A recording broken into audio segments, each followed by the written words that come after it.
My mom's cooking is way better than yours. While some leaned back on the dining chairs and others sat up straight, the four of us gathered around a table full of delicious dishes. Normally, we wouldn't have such a fancy meal, but today we were eating with my in-laws. Keith, smirking even while eating, looked at me and said, "But I made that dish. Your usual bad cook." I responded to Keith's comment and then glanced at my parents-in-law to see their reactions. "What did you say?" My parents-in-law looked confused. The atmosphere grew tense. For a moment, it felt like time stopped, and everyone just sat there, unable to move or speak with their forks in their hands. I thought it was time to stop hiding my feelings. I didn't want to keep up my relationships with Keith and his parents while secretly feeling so unhappy. I was ready to fight back. I had planned my revenge on Keith for a long time, and today was the day. That's why I left our daughter, Naomi, with my parents. I didn't want her to see this ugly side of things or get upset by the conversation. I was determined to reach my goal and felt secretly pleased about it. My name is Rachel Davis. I'm 34 years old, and my daughter, Naomi, just started elementary school. I'm a typical housewife, living a comfortable life. Even though I call myself typical, I married into a wealthy family so I can enjoy some luxury. However, I wasn't overly greedy. All I wanted was to be happy with my husband, Keith. Most people would think we have a happy life, but there was one thing that troubled me. Keith, who is 39 this year, had been coming home late more often recently. He's always had late nights since we got married because he works at a big company and has a lot of responsibilities. I figured his job kept him busy, so I didn't complain. Plus, on his days off, Keith would spend time with Naomi and sometimes take us on family trips. Keith had never complained since we got married. Even though he often felt stress from work, he always tried his best. I thought it wouldn't be fair to suspect him of something like infidelity. In many families, stress and complaints can lead to arguments, but that wasn't the case for us. Keith didn't have bad habits like drinking too much or being mean. He was quite respectable. Sometimes I admired him, thinking that people from good families tend to have good manners. However, something changed this year. Sometimes he would respond to me in a distant way, even when I talked about ordinary things. Recently, he started spending more time on his smartphone, and our conversations became less frequent. I thought it might be due to work, so I didn't question him about it. One weekday evening, our daughter Naomi came home from elementary school and said, "Daddy was with someone I don't know." Upon hearing Naomi's statement, I stopped slicing vegetables in the kitchen. "What do you mean?" I hadn't planned on asking Naomi about such things, but with Keith's recent strange behavior, doubts had started creeping in. I was curious, so I gently probed for more information from Naomi. "What did this person look like? Was it a woman?" "I don't know," Naomi replied. "Okay, how old did she seem to be?" "Probably around your age, Mom." "All right, thanks." With that limited information, I couldn't be sure if Keith was cheating. Given his high position, it could have been work-related, but something felt off. Troubled by this uneasy feeling, I decided to go somewhere specific the next day. "I'm sorry for bringing this up suddenly," I apologized. "No, it's okay. I understand the situation with your husband now. What exactly would you like me to look into?" Timothy asked. Lost in my thoughts while sitting on the couch, I watched as Timothy spread out some documents on the glass table in front of me. "We have a plan where we can take photos for evidence or have our staff interact closely with your husband to gather information, and then," Timothy explained the details carefully. "I think I'd like to go with this option," I said, pointing to the plan outlined in the documents, nodding in agreement. "I'm currently in the city, having visited a detective agency located in a back alley not far from downtown. Across from me sits Timothy Rogers, dressed in a black suit, the detective assigned to my case. Since yesterday, I've been plagued by a persistent suspicion that Keith might be cheating on me. Reluctantly, I turned to a professional detective. Ghosting my husband, with whom I've shared my life for several years, wasn't something I could easily discuss with anyone else. Yet the need to uncover the truth outweighed my reservations, and I recounted the events leading up to our meeting. "So, what kind of work does your husband usually do?" Timothy inquired. "He's in a managerial role in sales at a major corporation. Like a department head or something?" "Yes, something along those lines. But right now, I prefer not to disclose the company's name. Is that all right?" I wanted to keep things low-key and avoid involving people who weren't directly connected to what was happening between Keith and me. I understand. Depending on how things progress, we may need that information, but for now, Timothy paused to clarify. Just to confirm, does your husband typically work at the company's main office or at a sales branch? I believe it's the sales branch, I replied, trying to recall. Got it. If he's based at the company, knowing the name would help. I can tell you, but only if you promise not to share it with anyone. Timothy looked a bit nervous as he handed me a pen, and I quickly wrote down the name on the notepad he had placed on the table. This company is pretty big, or rather well known. Yes, exactly. That's why I didn't want to mention it. Can you please keep it confidential? Absolutely. We don't want to cause any trouble for the company. This is strictly about your personal situation. Timothy nodded solemnly, took a deep breath, and continued our discussion. 2 weeks passed since then. I returned to the detective agency and met with Timothy again. I'm sorry to have to tell you this, but your husband is indeed cheating. Oh, I see. I widened my eyes in surprise, and at the same time, I sighed as if resigning myself to the truth. I was hurting inside. What had been a small suspicion had now become a painful reality, yet I felt a sense of duty to face it. It was this mix of emotions that kept me outwardly composed. What's the next step? Should we continue the investigation further? Yes, please. That would mean getting more deeply involved. Are you sure about that? Timothy asked cautiously. Yes, I replied firmly. Even though my heart felt heavy, I was determined to uncover the truth, so I nodded slowly. So the affair is confirmed now? I asked, needing confirmation. Yes, unfortunately. There were times when your husband was living with the woman he had the affair with, Timothy replied somberly. I see. So those times he didn't come home late because of work, but to be with his mistress. Knowing this made anger surge within me, I admitted bitterly. Do you want to see the photographic evidence now, or would you prefer to see it later? You can also choose not to see it, Timothy offered carefully. Show it to me, I said firmly, despite the turmoil inside me. Are you sure? He asked, concerned. Yes, please show it to me, I replied with a trembling voice. Timothy retrieved a photo from a brown envelope and handed it to me. As I looked at it, I saw Keith entering his mistress's house. Naomi hadn't been mistaken. The woman appeared to be around my age, but slightly younger and attractive. Keith seemed happier with her than with me. Naomi was only in first grade, and the thought of divorce pained me, but I couldn't bear to stay with a cheating husband. If this affair harmed Naomi in any way, I knew I had to act now. I looked at the photo again, suppressing my hurt, and made my decision. I need as much information as possible, I said firmly. All right then, we'll conduct an investigation over the next 2 months. Is that acceptable to you? Timothy asked. Yes, I have the funds for it. Please proceed, I replied, meeting Timothy's gaze. Hey, don't be saying such things. All you're doing is lying, came a voice. No, it's the truth. I am now at Keith's parents' house with Naomi not present, allowing me to respond fully to Keith's statements. I have not lied or deceived my parents-in-law. What's wrong with telling the truth? And there's no benefit for me in lying, I assert. A few days ago, Timothy completed his investigation and handed me a report, which I now have in a bag beside me. With this evidence, Keith won't be able to deny his actions, and once it's presented, his parents should understand. However, I need to approach this carefully, knowing Keith is capable of deceiving even those closest to him. I plan to reveal the truth to his parents while carefully observing the situation. You're crazy. My son would never cheat. You're just making up lies like Keith said. It's rude to accuse him falsely. Robert's voice boomed from inside the room. Moments ago, we were all chatting pleasantly, but a small disagreement between Keith and me had quickly turned the atmosphere tense. I had simply mentioned that Keith had been coming home late for the past 6 months, but he immediately became defensive and accused me of lying.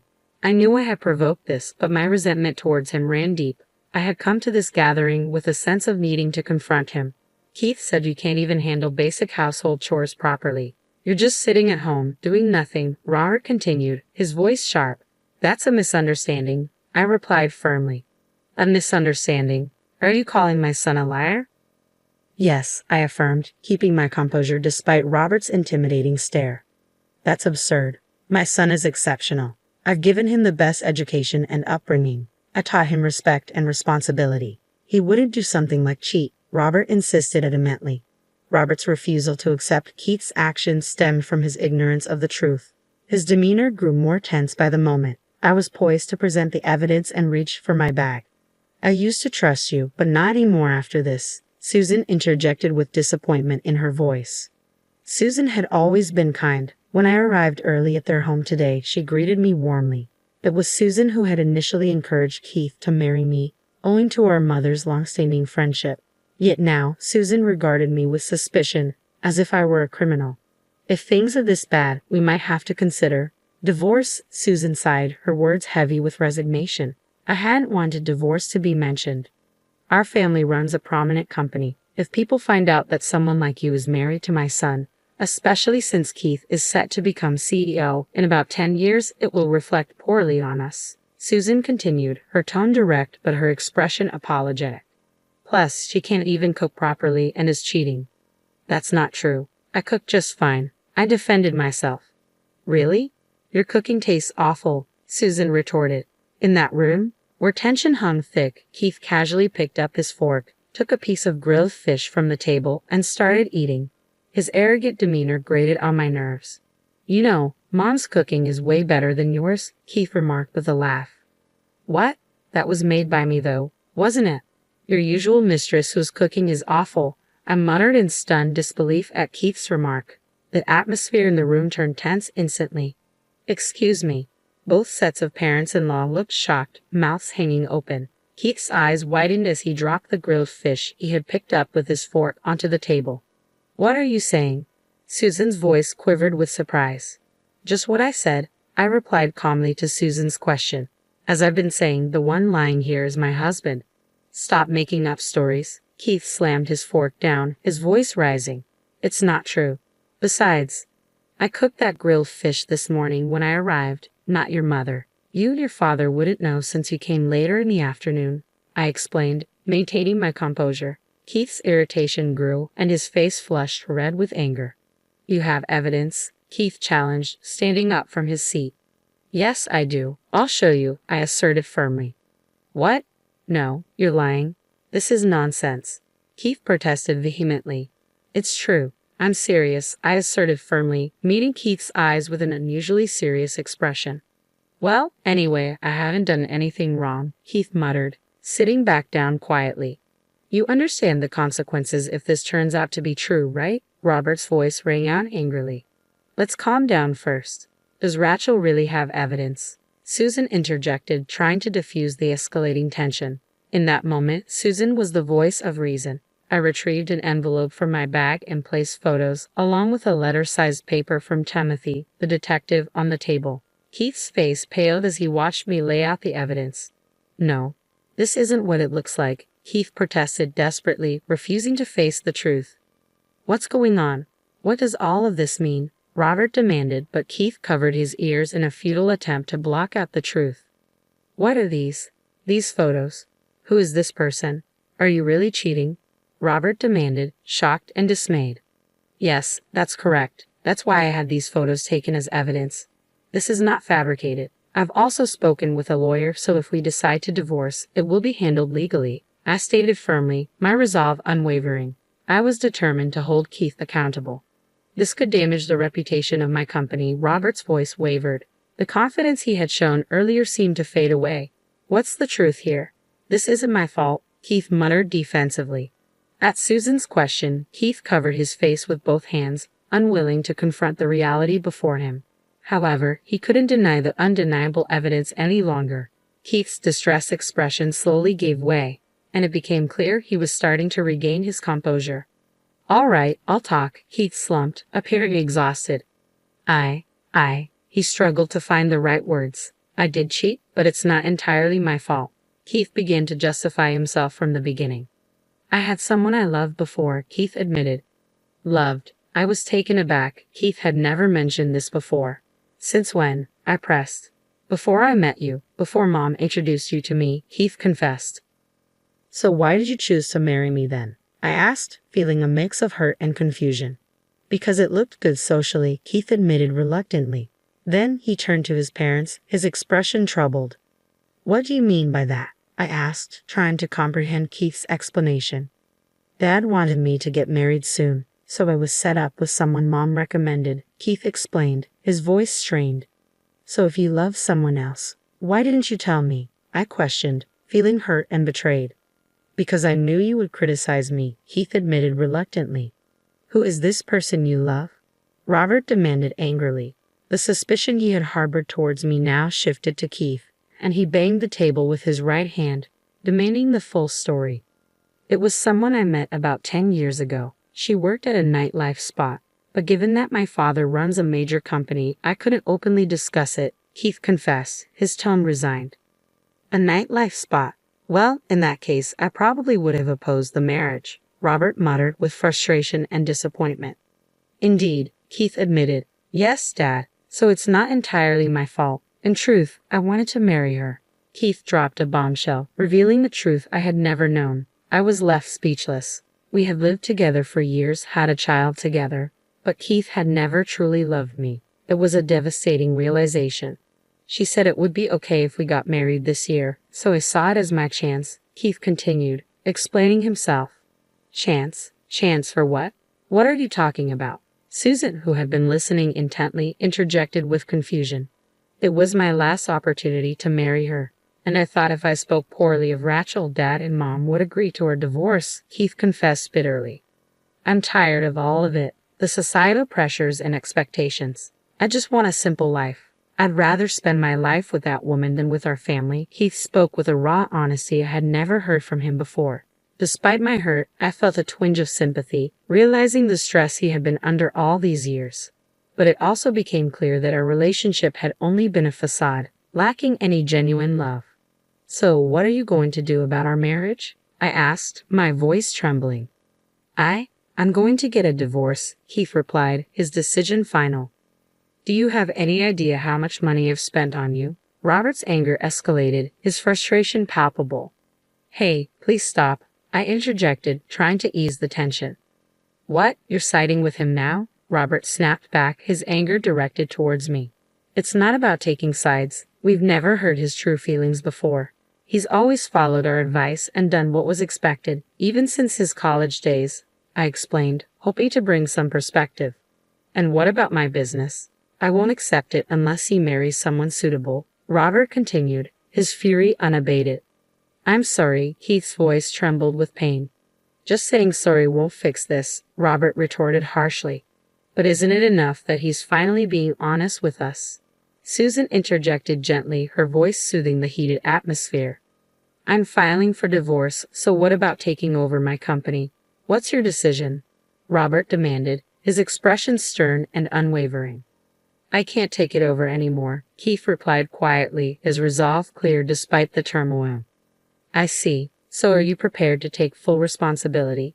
Robert asked, seeking a final confirmation. It might be tough, but I'll manage, Keith replied with a hint of uncertainty. Then do as you please. I won't interfere. From today, you're no longer part of this family. Remember that, Robert declared firmly, his disappointment evident as he left the dining table and exited the room.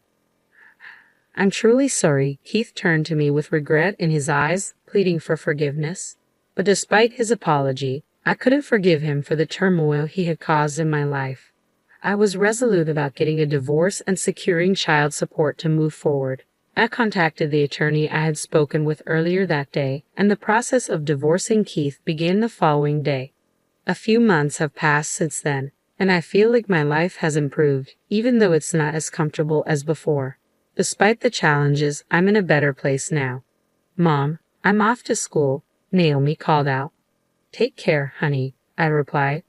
Naomi is now in 2nd grade, and I'm navigating life as a single mom. I had to return to work, but it's a far cry from living with Keith, who never truly loved me. After seeing Naomi off to school, I head to work. Interestingly, the company I work for is managed by my father-in-law. We've reconciled, and they've been incredibly supportive, helping me in various ways at work. It turned out that much of what Keith had claimed was untrue, and his parents have apologized for his behavior. Thanks to their support, I was able to join this company. However, after our divorce was finalized, Keith moved in with the person he had an affair with and never returned. He's been consistent with child support payments, given his financial stability. Through her say, I've heard he's been wandering the streets late at night, looking worn and troubled. I'm unsure about his current relationship with the person he cheated with, but it no longer concerns me. My focus now is on providing for Naomi and building a stable future for us. Letting go of the past, I've taken the first steps toward a new life.